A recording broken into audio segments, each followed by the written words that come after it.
Baik, selamat pagi, siang, sore, malam, dimanapun Bu Nur berada. Kami dari kelompok Shanghai ingin mempresentasikan ujian akhir semester kami.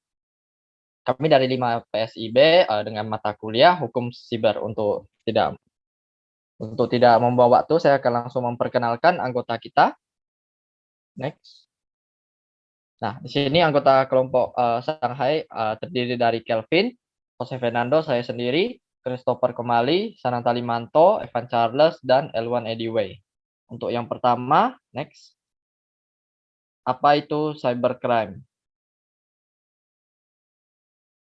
Jadi, cybercrime adalah istilah yang mengacu kepada aktivitas kejahatan dengan komputer, alat, sasaran, atau tempat terjadinya kejahatan dan jaringan komputer, jaringan internet sebagai medianya. Nah, cybercrime atau kejahatan dunia maya dapat dilakukan dengan berbagai cara dan beragam tujuan. Kejahatan dunia maya ini umumnya dilakukan oleh pihak-pihak yang mengerti dan menguasai bidang teknologi informasi. Kejahatan dunia maya ini mulai muncul sejak tahun 1988 yang pada masa itu disebut dengan cyber attack. Pelaku cybercrime pada saat itu menciptakan worm virus untuk menyerang komputer yang mengakibatkan sekitar 10% komputer di dunia yang terkoneksi dengan internet mengalami mati total. Menurut Organization of European Community Development atau OECD, cybercrime adalah semua bentuk akses ilegal untuk terhadap suatu transmisi data. Next. Jadi di sini kami sudah memilih sebuah video yang berjudul BPJS Kesehatan akui kebocoran data 279 juta WNI pada kemarin. Next, di sini sambil diputar videonya, saya akan menjelaskan kesimpulan dari video ini. Dalam konferensi pers virtual, Direktur Utama BPJS Kesehatan Ali Gufron Mukti mengatakan BPJS Kesehatan selama ini telah melakukan upaya perlindungan data peserta melalui pengelolaan teknologi informasi. Dinamisnya dunia digital menurut Dirut BPJS Kesehatan membuat kelompok tertentu yang tidak bertanggung jawab bisa membobol data pribadi yang terhimpun melalui platform digital BPJS Kesehatan.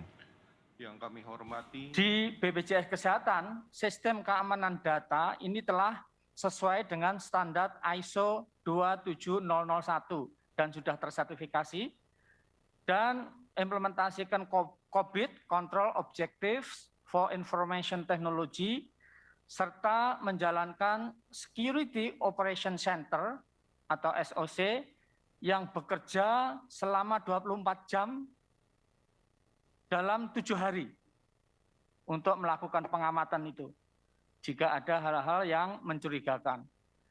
Sistem keamanan teknologi informasi di BPJS Kesehatan telah berlapis-lapis.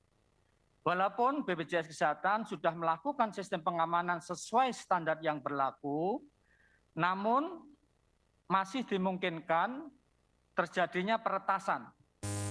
Mengingat sangat dinamisnya dunia peretasan.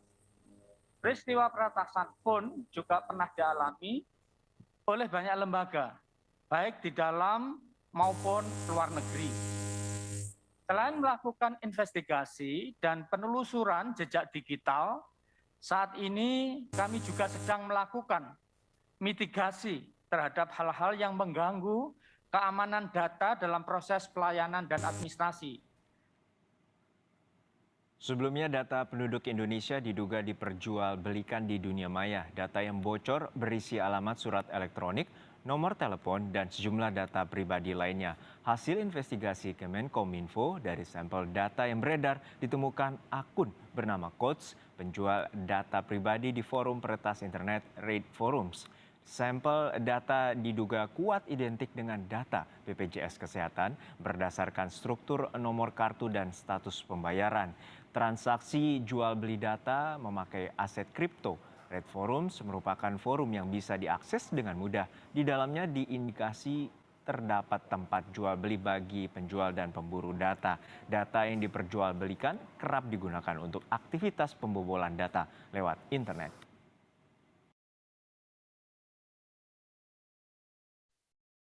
Baik, kesimpulan dari video tersebut adalah menurut Direktur Utama, kebocoran data terjadi akibat adanya tindakan peretasan sistem keamanan digital. Dalam konferensi pers virtual tadi, Dirut BPJD Kesehatan Ali Gufron Mukti mengatakan bahwa BPJS Kesehatan selama ini telah melakukan upaya perlindungan data peserta melalui pengelolaan teknologi informasi. Menurut Dirut BPJS Kesehatan, dinamisnya dunia digital membuat kelompok tertentu yang tidak bertanggung jawab bisa membobol data pribadi yang terhimpun melalui platform digital seperti BPJS Kesehatan. Baik, untuk next slide akan dilanjutkan oleh teman saya. Selanjutnya saya akan menjelaskan beberapa poin yang berhubungan pada video yang tadi dengan hukum ataupun pasal-pasal pada Indonesia. Pertama, pada pasal 1 angka 1 nomor 20 tahun 2016 tentang perlindungan data pribadi dalam sistem elektronik, yang merupakan data pribadi adalah data perseorangan tertentu yang disimpan, dirawat, dijaga kebenaran, serta dilindungi kerahasiaannya. Dan yang kedua adalah UU ITE nomor 11 tahun 2008 dan diubah menjadi UU nomor 19 tahun 2016 tentang informasi dan transaksi elektronik. Setiap penyelenggara sistem elektronik harus menyelenggarakan sistem elektronik secara andal dan aman serta bertanggung jawab terhadap beroperasinya sistem elektronik sebagaimana mestinya. Nah, pada dua poin ini menjelaskan bahwa data tersebut merupakan sesuatu yang cukup penting dan wajib dilindungi oleh user pribadi dan juga perusahaan yang menggunakan datanya tersebut. Oke, selanjutnya akan Oke, di sini saya akan menjelaskan introduksi mengapa kami memilih video atau kasus pembocoran data BPJS tersebut. Dikarenakan saat ini sedang maraknya kasus pembocoran data pada Indonesia. Mulai dari perusahaan pemerintah, yaitu seperti yang tadi, BPJS Kesehatan, sehingga swasta, dan dalam waktu dekat juga, yaitu perusahaan Tokopedia. Baik, selanjutnya akan dilanjutkan oleh teman saya. Oke, baik. Saya Christopher Komali dengan MPM 193145 akan menjelaskan tentang kronologi kasus pembocoran data yang terjadi. Oke, Direktur Utama BPJS Kesehatan Ali Gufron Mukti mengatakan pihaknya telah membuat laporan ke Barreskrim Polri terkait dugaan kebocoran data 279 WNI. BPJS Kesehatan telah melakukan koordinasi dengan semua pihak terkait seperti Badan Siber dan Sandi Negara atau BSSN, Kementerian Komunikasi dan Informatika, serta Kementerian Pertahanan. Data yang bocor ini diperjualbelikan di dunia maya oleh akun bernama Coach. Seperti yang sudah dijelaskan di video di YouTube barusan, Coach ini menjual ke situs-situs yang susah dijangkau dengan mata uang yang berada di internet. Oke, selanjutnya akan dilanjutkan oleh teman saya.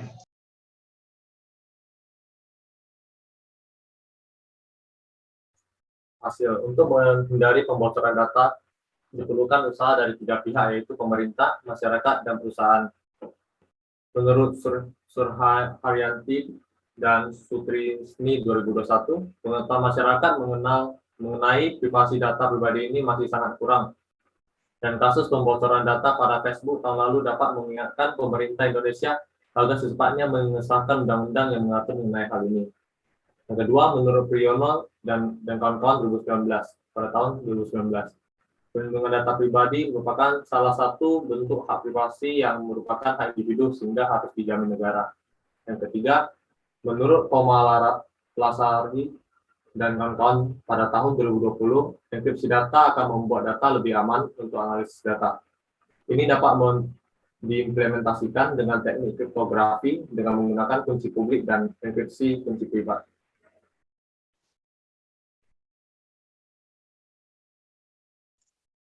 Oke, untuk hasil yang lainnya, menurut Ayunda dan Yustianto tahun 2021, Penerapan AI atau Artificial Intelligence dalam bahasa Indonesia disebut sebagai kecerdasan buatan dalam aktivitas perbankan juga memberikan dampak negatif, di mana regulasi terkait penyalahgunaan AI dalam aktivitas perbankan belum diatur sehingga masih menggunakan penafsiran melalui regulasi yang telah ada, seperti UU Perbankan serta UU ITE.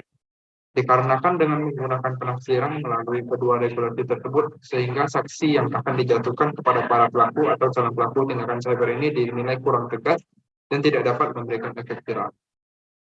Dan yang terakhir, menurut Pak Rozi dan Putri tahun 2021, pengesahan RUU Perlindungan Data Pribadi diharapkan dapat menjadi solusi kebocoran data pribadi karena korban atau pelapor kebocoran data memiliki kepastian hukum dan memiliki dasar hukum yang jelas untuk melaporkan permasalahannya ke aparat penegak hukum agar korban ditindaklanjuti. Oke, selanjutnya akan dijelaskan oleh Pak saya.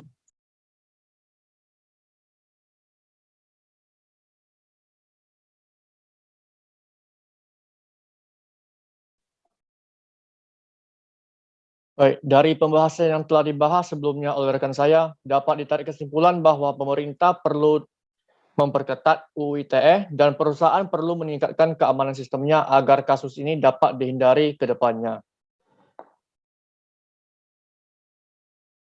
Next.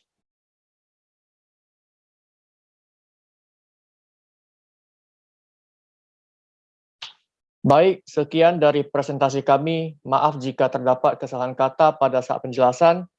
Terima kasih.